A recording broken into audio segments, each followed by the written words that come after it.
Em 1979, nós tivemos no Irã, antiga Pérsia, a ascensão de um governo islâmico, ou seja, um governo que tem como principal objetivo instaurar dentro do Irã toda uma constituição baseada no Alcorão. Quando digo Alcorão, o livro do Islã, o livro sagrado do Islã. Esse governo que ascendeu ao poder, ele acabou gerando uma série de modificações na sociedade iraniana que eu quero compartilhar um pouquinho com você. Olá, meu nome é Kleber, professor de Geografia formado pela USP. Antes de mais nada, curte, compartilha o vídeo, ajuda a gente a alcançar cada vez mais visualizações aí. Valeu!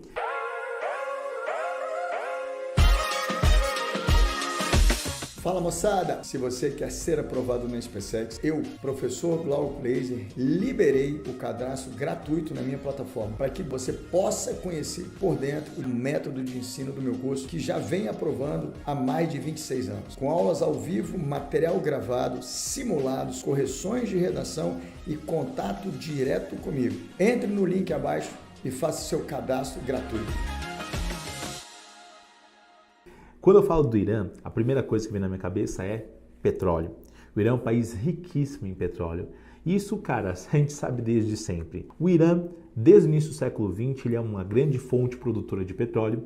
E lá no início do século XX, esse petróleo foi utilizado para modernizar o país.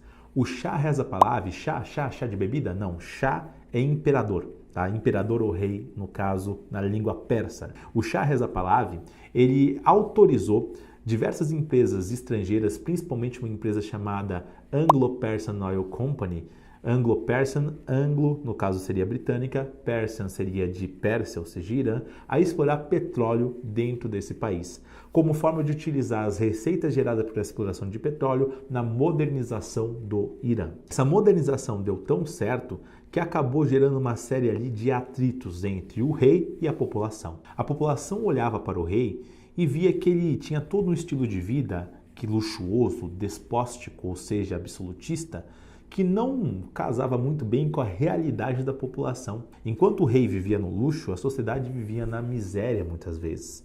Isso fez com que a população se levantasse contra o rei, derrubando ele do poder. No seu lugar, a população elegeu um cara chamado Mohammad Mossadegh, um primeiro-ministro nacionalista, que tinha como grande objetivo transformar a riqueza que era levada embora pelas empresas estrangeiras em uma riqueza nacional. O que Mohammad Mossadegh faz? Ao chegar ao poder, a primeira coisa que ele faz é nacionalizar as empresas estrangeiras de exploração de petróleo que estavam dentro do Irã.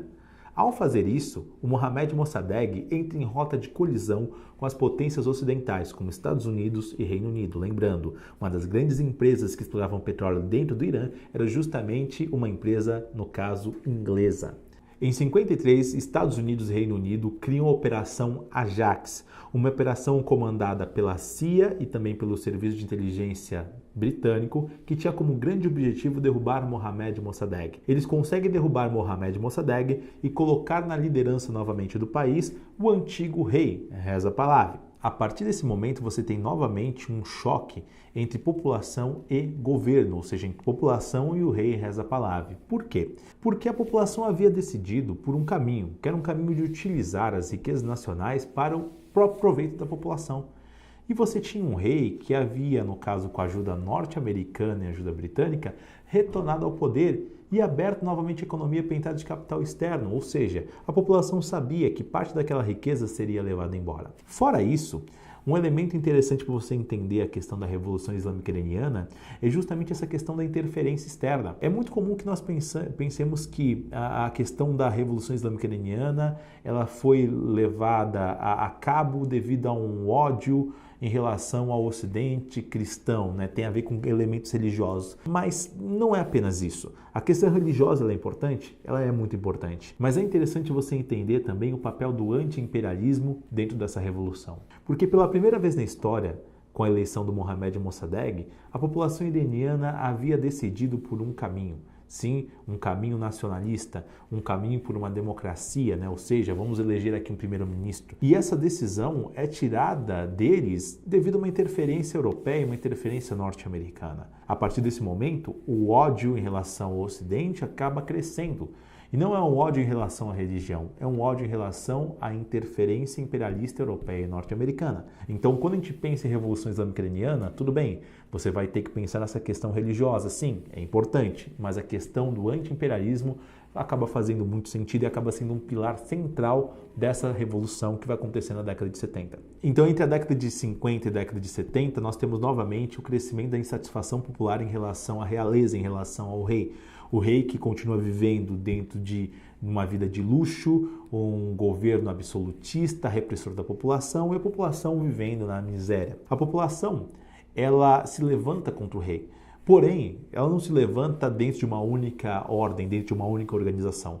Existiam vários grupos que eram contrários à manutenção da monarquia. Existia uma série de vertentes diferentes, grupos diferentes lutando contra a realeza naquele contexto.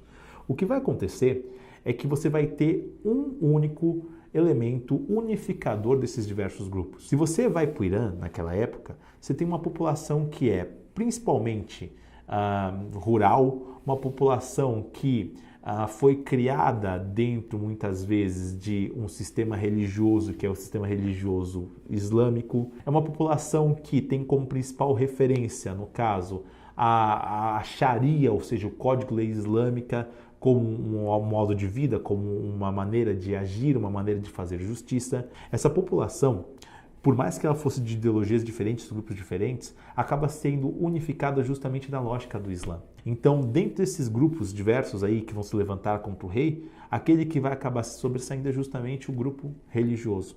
O grupo religioso conseguia abarcar todos os outros grupos. É por isso que você vai ter, na década de 70, a Revolução Islâmica Iraniana. Então, no contexto de ebulição social, num contexto onde você tem uma série de grupos diferentes ideologias se levantando contra o rei, existe um grupo que consegue unificar todas essas forças em prol de um objetivo, que é justamente derrubar a monarquia, vista como uma monarquia vendida, uma monarquia que estava adotando uma série de preceitos ocidentais que não eram bem vistos dentro do Islã, e instaurar um governo agora que é justamente um governo teocrático. Quando eu digo teocrático, teocrático vem de tel é Deus, crático, kratos, na verdade, que vem de poder, ou seja, um governo religioso. A partir desse momento, você tem a ascensão do clero xiita ao poder, clero alta hierarquia da religião muçulmana, que vai instaurar a Sharia no país. Sharia, Código de Leis Islâmico, ou seja, a constituição do país é totalmente baseada nas regras do Alcorão, Corão, que seria, no caso, o livro sagrado do Islã.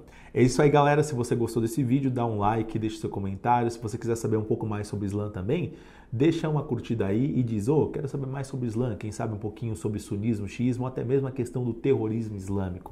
Acho que é um bom tema. Valeu!